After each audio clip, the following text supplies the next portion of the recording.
So I've been writing scholarship essays for like 3 hours now, so we're gonna take a small booktube break, and this is that. My name is Maya, welcome to my channel if you're new, welcome back if you're returning, and happy 2021! It's really exciting stuff, really exciting stuff. I don't think anyone will miss 2020, really, except for maybe the Swifties. So I'm filming from my new temporary room, so I'm living in the guest room right now of our new house, because my room doesn't exist yet. It will eventually be in the basement, but thus far it's not built. It's not an item. It's not a thing. So here we are. It's very comfortable in here. I quite like it. You're currently sitting on top of my stack of books. We've got the Night trilogy.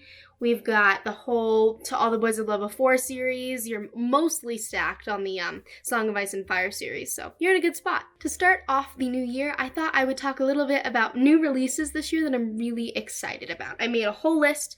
I went on Goodreads. I went on like Oprah's book club list. Reese Witherspoon's book club has some solid recs. I'd recommend her recommendations, I would. And I came up with a pretty decent list. So really this video is just going to be me reading to you some Goodreads synopses. Something really exciting that is happening this year is the copyright on The Great Gatsby by F. Scott Fitzgerald is officially extinct. Why is this so exciting? Well, a couple of reasons. Number one, it's exciting. I saw this YouTube video. I'm forgetting what the channel's called now, but I'll find it for you.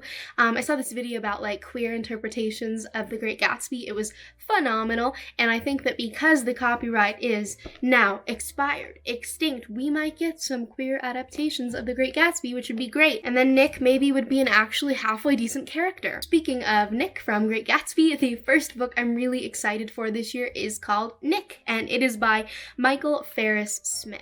The cover looks suspiciously similar to this one, and I bet you can guess why. Here is the Goodreads synopsis. Before Nick Carraway moved to West Egg and into Gatsby's periphery, he was at the center of a very different story, one taking place along the trenches and deep within the tunnels of World War I.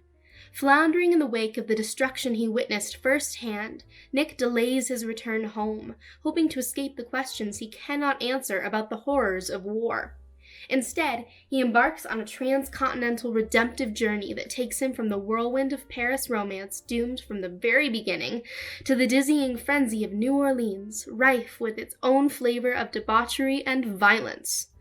An epic portrait of a truly singular era and a sweeping, romantic story of self-discovery, this rich and imaginative novel breathes a new life into a character that many know but few have pondered deeply. Charged with enough alcohol, heartbreak, and profound yearning to paralyze even the hardiest of Golden Age scribes, Nick reveals the man behind the narrator who has captivated readers for decades. Sorry if my cheeks are red, it's very hot in here, very overheated, very warm. But you gotta love the sun, so no way am I putting the blinds down. I thought that sounded really riveting, and like I said, Nick is a character I could have cared less about. He's like super egotistical, annoying, just super into himself, but I think there's a lot of potential there because he's a pretty blank slate as far as characters go. I think, personally, the biggest mistake ever in the history of film was casting Tobey Maguire as Nick. But you know, I digress. Lore by Alexandra Bracken. Every 7 years, the Aegon begins. As punishment for a past rebellion, 9 Greek gods are forced to walk the earth as mortals, hunted by the descendants of ancient bloodlines, all eager to kill a god and seize their divine power and immortality.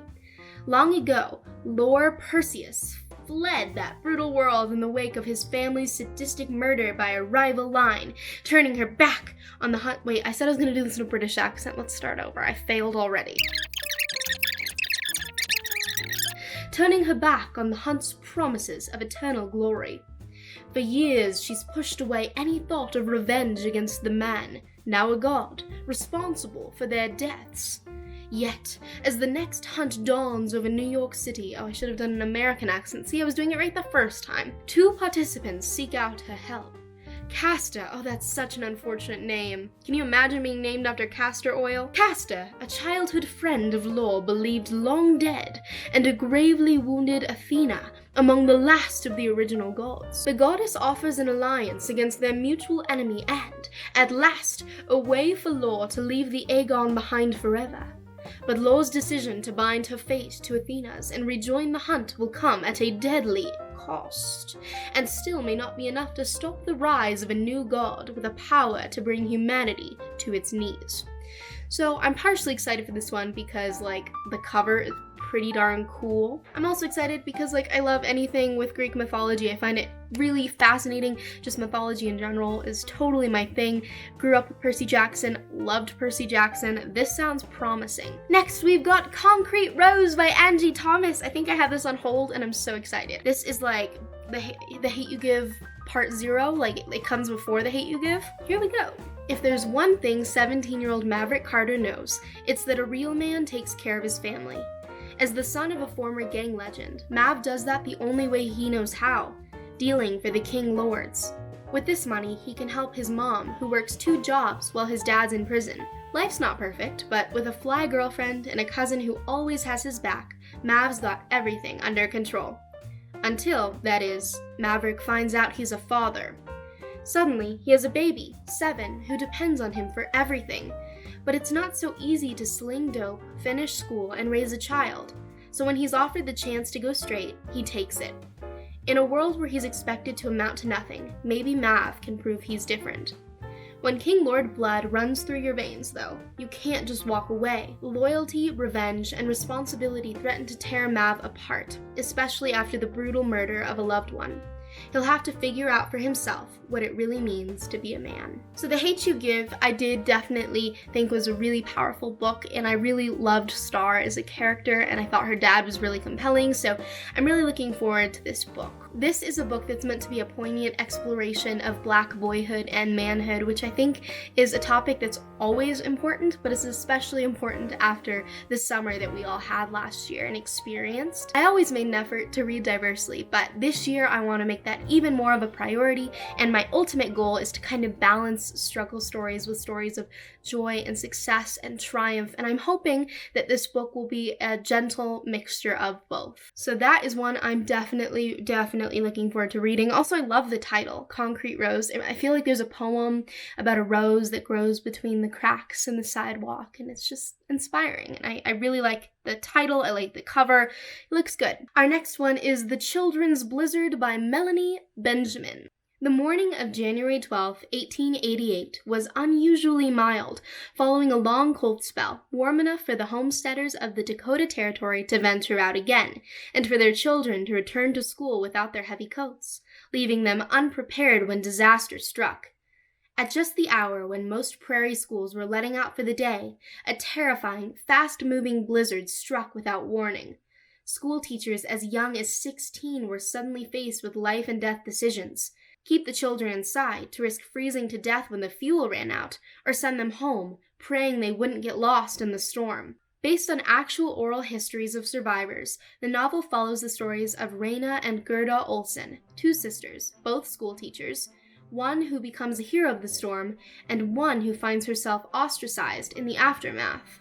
It's also the story of Annette Peterson, a servant girl whose miraculous survival serves as a turning point in her life and touches the heart of Gavin Woodson, a newspaper man seeking redemption. It is Woodson and others like him who wrote the embellished news stories that lured immigrants across the sea to settle in a pitiless land.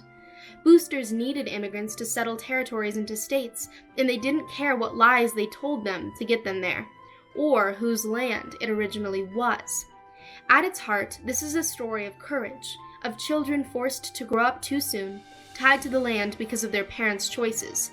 It is a story of love taking root in the hard prairie ground, and of families being torn asunder by a ferocious storm that is little remembered today, because so many of its victims were immigrants to this country. So this one intrigues me for a variety of reasons. Firstly, I live in Colorado, and so giant snowstorms are no stranger to me. However, clearly my experience with snow is totally different than this one. We have electricity, we have cars, it's cool, we're good. This book is really interesting to me because I'm fascinated by natural disasters. It's based on a true story. It talks about immigrant struggles, which are so important to learn about and to read about. And I think it'll also touch on Indigenous indigenous peoples and indigenous land, because it mentioned that this is land that wasn't originally these peoples to claim. Because it's based on a story, I'm gonna say it's historical fiction still, because it's probably fictionalized to some extent, although there is definitely going to be some reality thrown in there. It just sounds like a really fascinating premise, not one I've really heard of before, and I'm quite excited for it. This Close to Okay by Lisa Cross Smith. Really cool cover. I like the colors. A rainy October night in Kentucky, recently divorced therapist Tally Clark is on her way home from work when she spots a man precariously standing on the side of a bridge. Without a second thought, Tally pulls over and jumps out of the car into the pouring rain. She convinces the man to join her for a cup of coffee, and he eventually agrees to come back to her house, where he finally shares his name, Emmett. Over the course of the emotionally charged weekend that follows, Tally makes it her mission to provide a safe space for Emmett, though she hesitates to confess that this is also her day job. But what she doesn't realize is that he's not the only one who needs healing, and she's not the only one with secrets. Alternating between Tally and Emmett's perspectives as they inch closer to the truth of what brought Emmett to the bridge's edge, as well as the hard truths Tally has been grappling with in her own life, This Close to Okay is a vibrant, powerful story of two strangers brought together by wild chance at the moment they needed each other most.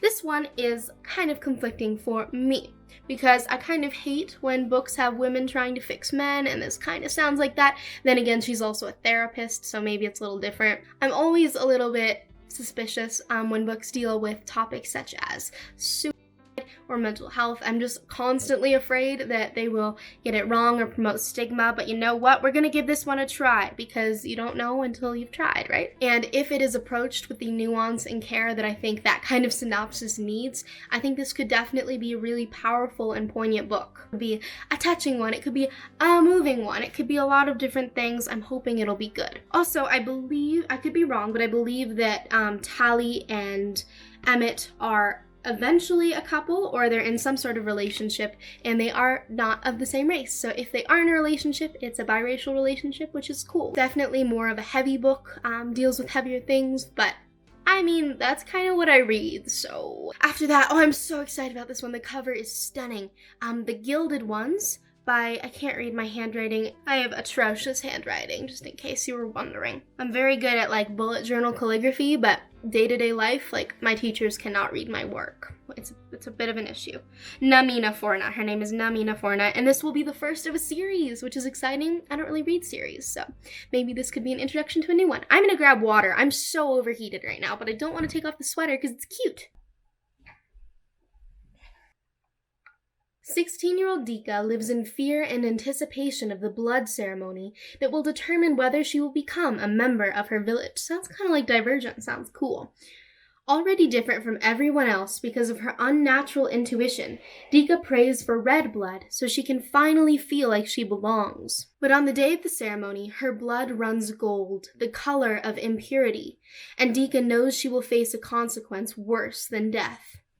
Then, a mysterious woman comes to her with a choice: stay in the village and submit to her fate, or leave to fight for the emperor and an army of girls just like her. They're called the Alaki, I hope I pronounced that right, near immortals with rare gifts, and they are the only ones who can stop the Empire's greatest threat. Knowing the dangers that lie ahead, yet yearning for acceptance, Dika decides to leave the only life she's ever known.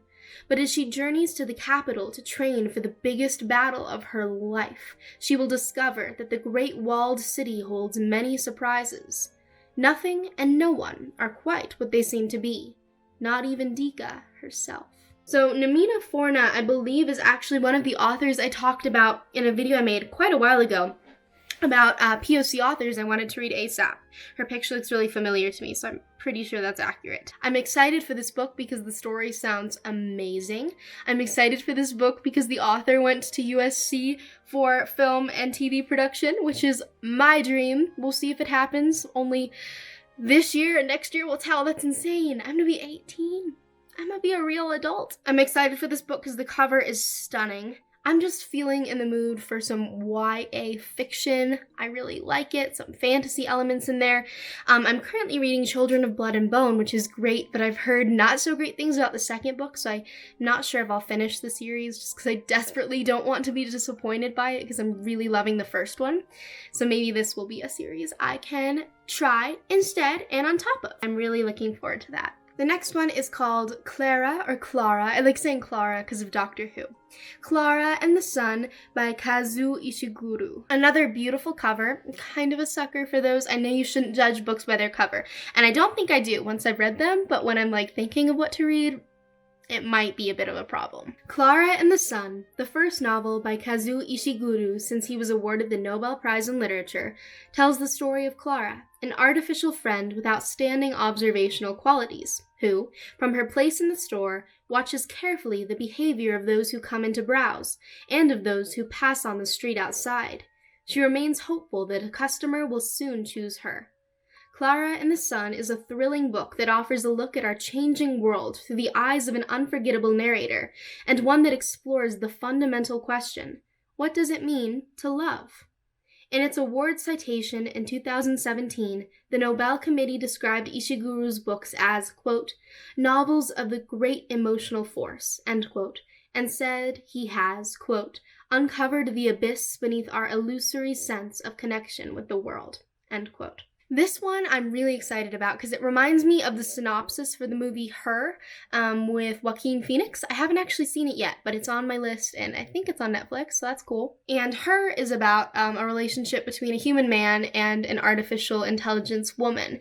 And it talks about what love is and what it means to love and what true connection involves. And I just think that's such a fascinating topic and kind of a never-ending debate that people could have. I'm really excited for this perspective because I think this is going to be from the perspective of the AI, so Klara, whereas Her, I think, was from the perspective of Joaquin Phoenix's character. It sounds really fascinating to me. If this writer is as incredible as the world says he is, which, probably is, I know that it will be a fantastic read. I think it'll maybe be a bit of a polarizing one. It sounds like a book I can foresee being debated over, but I'm really excited to check it out. And again, the cover is beautiful. Alrighty, here's the synopsis for How Beautiful We Were by Mbolo Mbue. We should have known the end was near. So begins Mbolo Mbue's powerful second novel, How Beautiful We Were. Set in the fictional African village of Kosawa, it tells the story of a people living in fear amidst environmental degradation wrought by an American oil company. Sounds really applicable. Pipeline spills have rendered farmlands infertile. Children are dying from drinking toxic water. Promises of cleanup and financial reparations to the villagers are made and ignored.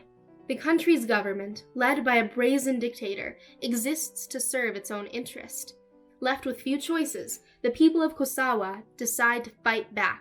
Their struggle would last for decades and come at a steep price. Told through the perspective of a generation of children in the family of a girl named Thula who grows up to become a revolutionary, How Beautiful We Were is a masterful exploration of what happens when the reckless drive for profit, coupled with the ghost of colonialism, comes up against one's community's determination to hold on to its ancestral land and a young woman's willingness to sacrifice everything for the sake of her people's freedom.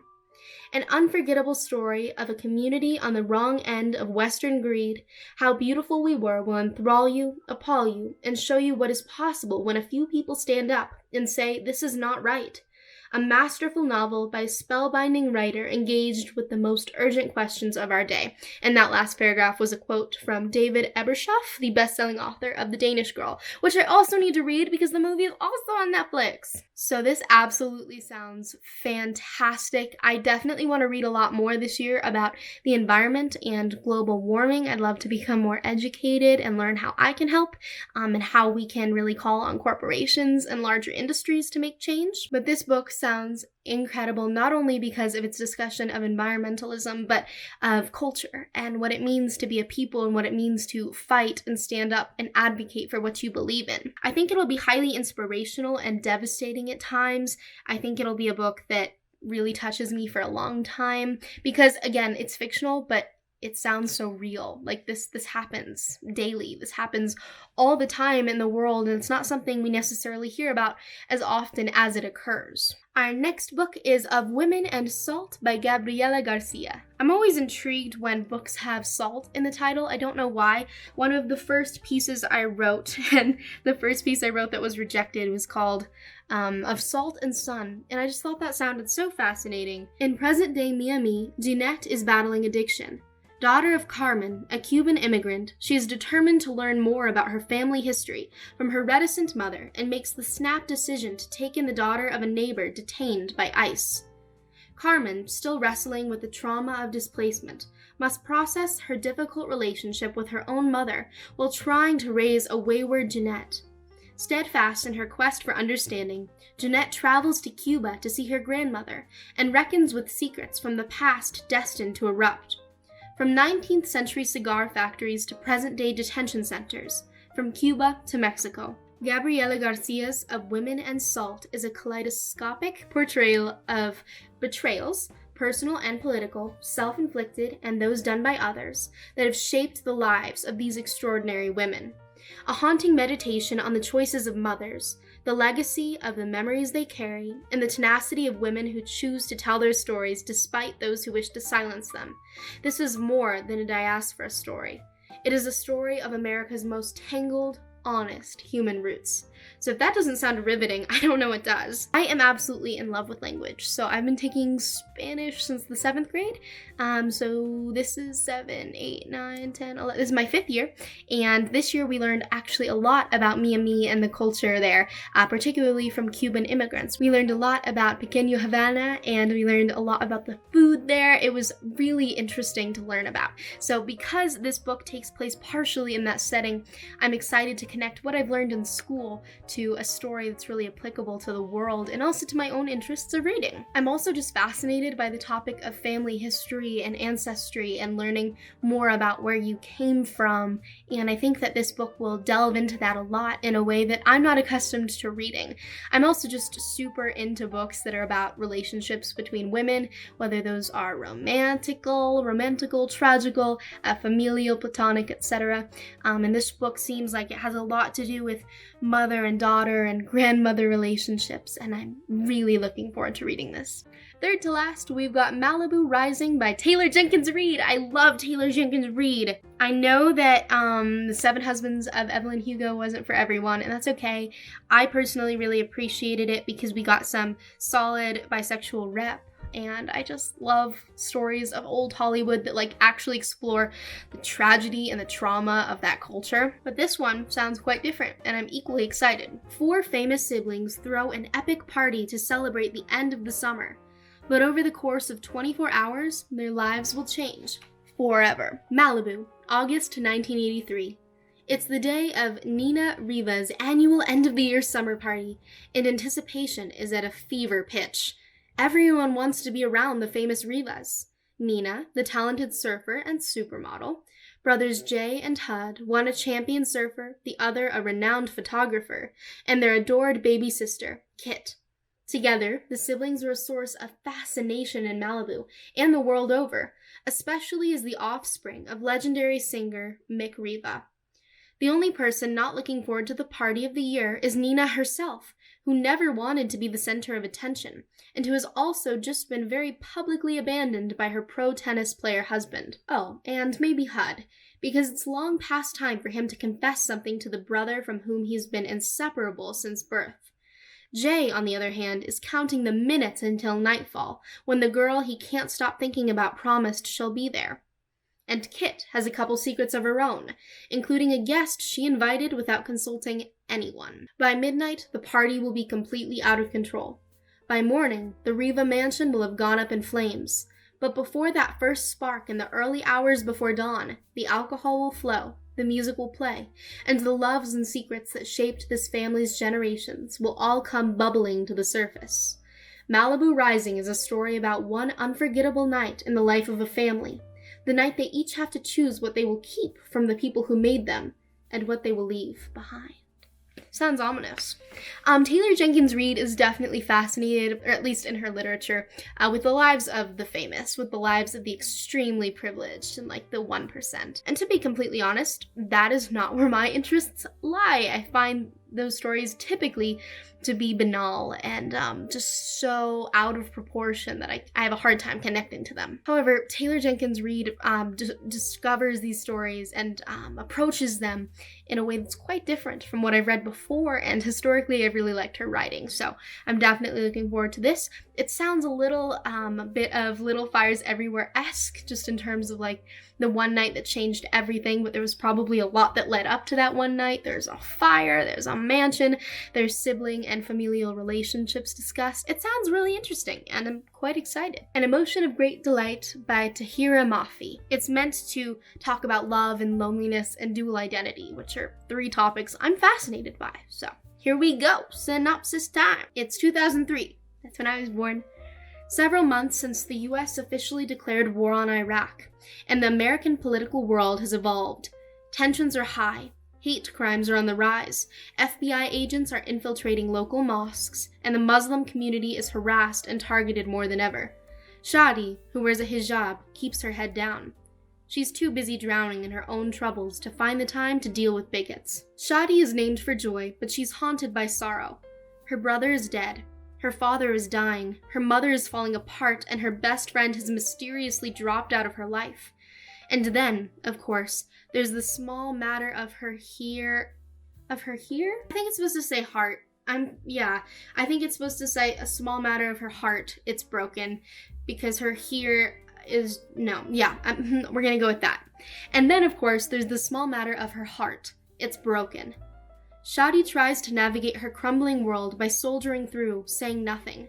She devours her own pain, each day retreating farther and farther inside herself until, finally, one day, everything changes. She explodes. An Emotion of Great Delight is a searing look into the world of a single Muslim family in the wake of 9/11. It's about a child of immigrants forging a blurry identity, falling in love, and finding hope in the midst of a modern war. I am very interested in 9/11. Whenever my English teacher is trying to figure out the age of our class, she asks, were you before or after 9/11? It's that really tipping point, particularly for the millennial generation, that like if you remember 9/11 and you were a child or a teenager during that time, you're a millennial. And I think that's how it's going to be for COVID for Gen Z, but I digress. I'm very interested in it partially because I wasn't there. 2003 is when I was born.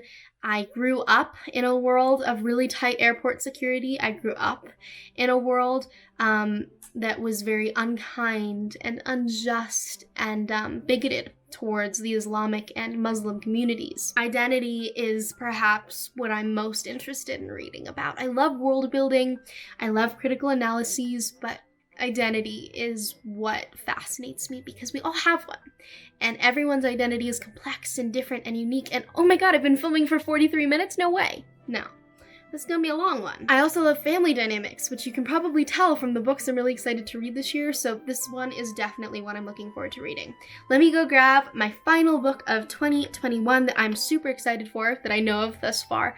I got this one as an ARC. This is my first ARC, and I'm really excited. This is Aftershocks by Nadia Owusu. This is, like I said, my first ARC that I've ever received. I believe it's from Simon & Schuster, so thanks. And I didn't actually know that much about it, so I did some research, and this is the #1 pick, or like the #1 most anticipated read for Oprah's book club, which is like insane, and I'm so grateful that I got it early. It comes out on January 12th, 2021. I'm filming this on January 1st, 2021. I'm filming! Don't make too much noises, okay? This is a memoir, by the way. As young Nadia followed her father, a civil servant with the United Nations, around the globe, she bounced between Africa and Europe before moving to the United States to attend college. The fractured geography she called home mirrored the multiple identities she laid claim to through a Ghanaian father descended from Ashanti royalty and an Armenian-American mother who abandoned Nadia when she was 2. Nadia has, at different points in her life, felt stateless, motherless, and uncertain about who she really is. At other times, she has been overwhelmed by her identities. Is she European, African, or American? All or none of the above? At no point does this fractured sense of self make her feel more unmoored than when her father dies. This cataclysmic event is compounded by the bombshell secret her stepmother reveals after his passing, a secret rife with shaming innuendo. What follows are episodes of confusion, sorrow, and depression, as the pressure to hold herself and her siblings together gives way to what Nadia describes as fault lines in her own self. Aftershocks is the way she hauled herself out of the wreckage of her life's perpetual quaking, the means by which she finally came to understand that the only ground firm enough to count on was the one she wrote into existence. Heralding a dazzling new writer, Aftershocks joins the likes of Styron's Darkness Visible and Esme Wei-Jun Wang's The Collected Schizophrenias, and does for race identity what Maggie Nelson does for gender identity in The Argonauts. I am so excited for this book. Again, I already mentioned that I'm just genuinely fascinated by stories of identity and exploration and self-discovery and familial relationships and histories and secrets. It's just riveting to me. I also want to read more memoirs this year. That's one of my aims, one of my arbitrary goals, and this is definitely going to be probably one of the first books I read in 2021, so that'll help me get started there. As much as I love fiction, I think there's a certain magic to reading about people's own lives, and even just to reading nonfiction in general. It's just, it's our life. It's the people we're surrounded by, and sometimes it's us. We can see ourselves in memoirs a lot, and I find that incredibly powerful. Sorry for the change in location. Thank you so much for watching this video. I hope you enjoyed it. I hope you got some recommendations. If you have any recommendations for me for 2021, please let me know. Anything you'd like me to read or check out, I'd be happy to do so. All right, bye-bye.